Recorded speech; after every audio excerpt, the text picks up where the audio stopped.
Welcome back to Today in Atlanta Sports on this Wednesday morning. No Atlanta teams were in action, but we did have some news and stories that could impact the Braves and the Falcons. To begin, Carlos Correa, the most highly sought after free agent left on the market, has ditched his agent and signed with the Boras Corporation run by Scott Boras. Now, why does this matter, Braves fans?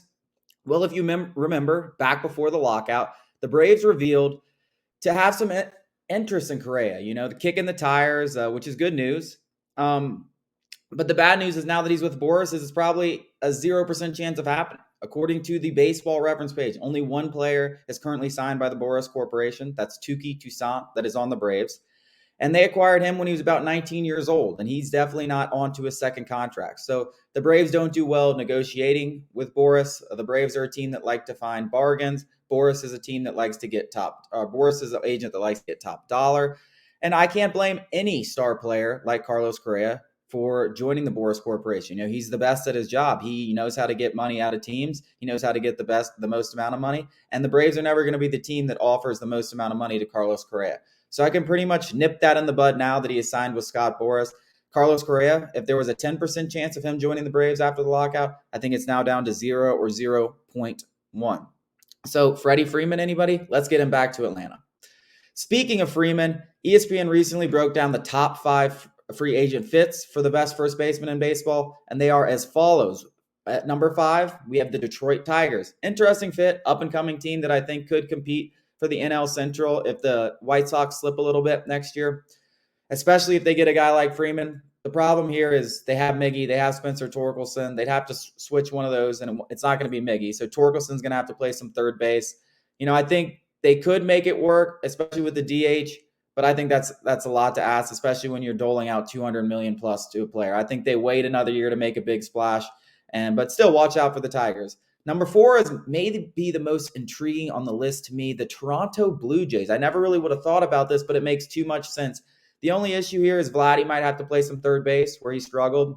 But listen, this is one of the best offensive baseballs, young, budding, and you add Freddie Freeman to the middle of that order. They probably are the best offense in baseball. I would put them atop the AL East already.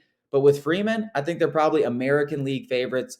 The only issue with them is, do they have enough money? They've spent a lot of money on George Springer. They've revamped that rotation by signing Jose Barrios and Kevin Gausman to huge deals. Do they have the money for Freeman? If they do, this has to be something they're considering because I think it puts them up there with anybody in the league as far as rosters go.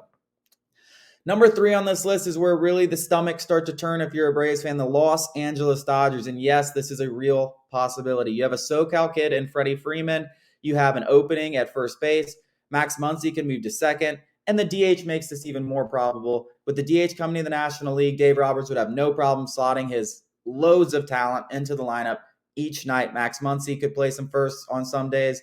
Freddie Freeman, even Chris Taylor. They have so many guys that can play so many positions, and they have deep pockets, especially after Corey Seager departed in free agency.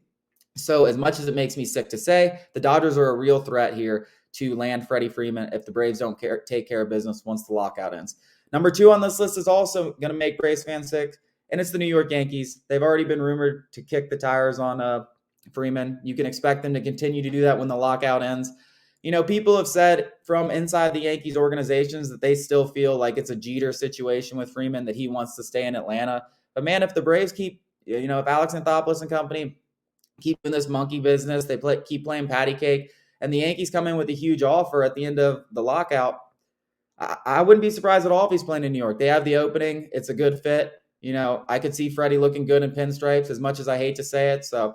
But the number 1 on this list is the Atlanta Braves. Without a doubt, did you think it was going to be anyone else? Listen, the Braves have an opening as he's the leader of the clubhouse, the face of the franchise. They have an opening at first base. Not only with losing him, lose like the best player on their team, not named Ronald Acuna, but it's also just losing such a leader. It would be a gut punch to the entire clubhouse. And after a World Series, I just don't think they can let that happen. So when this lockout ends, hopefully it happens quickly. But if not, watch out for the Dodgers and Yankees. And who knows, maybe even the Blue Jays and the Tigers. And the last bit of news we have from yesterday, Calvin Ridley of Jeremy Fowler of ESPN talked about Calvin Ridley's market if he was up for trade, which seems like a overwhelming possibility. And he said the market's probably a second-round pick with possible conditional first-round pick like we saw with Carson Wentz, which would be determined on how many games he played, because, who knows if Calvin Ridley is going to be ready to play next year. We really have heard nothing from him. So a conditional first-round pick seems to be the market, which if you're the Falcons, that has to be music to your ears if you are considering dealing Ridley. Getting a first-round pick back for Ridley, who is considered a top 10 receiver in the league, Jeremy Fowler reports, would be an absolute steal for a guy who really just doesn't even want to play. Plus, you get rid of his $11.1 million cap hit next year. So that wraps it up here on this Wednesday. Alex Ord will be with you all tomorrow. Have a fantastic Wednesday.